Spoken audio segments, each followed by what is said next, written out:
Welcome to Tamil's vlog. இப்போ Dhanushka potato fry prepare பண்ணுறதுக்கு try பண்ணிகிட்ருக்காங்க. இது என்ன பண்ண போகிறாங்கன்னா ஸ்ப்ரிங் பொட்டேட்டோ ஃப்ரை பண்ண போகிறாங்க. அவங்க அம்மா வந்து தனுஷ்காவுக்கு ட்ரைனிங் கொடுத்துட்ருக்காங்க. நான் கட் பண்ணுறேன்ட்டு தனுஷ்காவும் ட்ரை பண்ணிகிட்ருக்கா. பட் அவளால் கட் பண்ண முடியல. அப்புறம் வந்து அவங்க அம்மா வந்து அதை வாங்கி நல்லா ஸ்லைஸ் பண்ணி கட் பண்ணி ஸ்ப்ரிங் பொட்டேட்டோ ரெடி பண்ண போகிறாங்க. இது ரொம்ப ஈஸியான ரெசிபிங்க. நீங்களும் வீட்டிலே ட்ரை பண்ணி பார்க்கலாம்.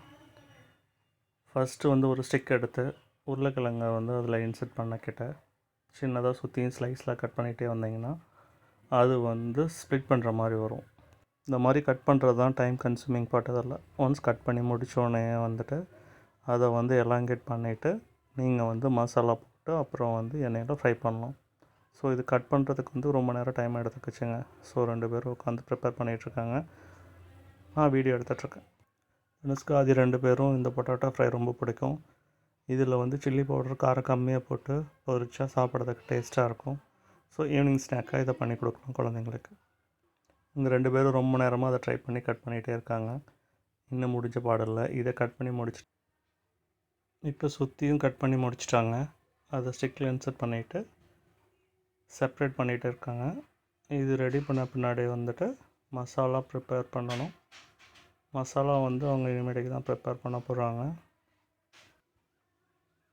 ஒன்ஸ் எலாங்கேட் பண்ணி முடித்தோடனே இது பார்க்கறதுக்கு ரொம்ப அழகாக இருக்குங்க. அப்புறம் வந்துட்டு இதை வந்து தனுஷ்காட்ட கொடுத்து அவள் ட்ரை பண்ணிகிட்ருக்கா அதை சேம் ப்ராசஸை. இப்போ நம்ம வந்து சில்லி பவுடர் அப்புறம் வந்து கார்ன்ஃப்ளவர் அப்புறம் லைட்டாக உப்பு போட்டுட்டு மசாலாவில் டிப் பண்ணி எடுக்கணும். இது எடுக்கும்போது வந்துட்டு நம்ம மசாலா வந்து இது நல்லா ஊறினா தான் வந்து அந்த ஃப்ளேவரிங் சப்ஸ்டன்ஸ்லாம் உள்ளே இறங்கும். அதே மாதிரி வந்து காரம் வந்து கரெக்டாக இருக்கும் சாப்பிட்றதுக்கு. மசாலா பாருங்கள் சுற்றி அப்ளை பண்ணுறாங்க. அப்ளை பண்ணும்போது அந்த மசாலா நல்லா டிப் பண்ணி எடுக்கணும். அதே மாதிரி வந்து சுற்றியும் கையால் பூசி விடணும்.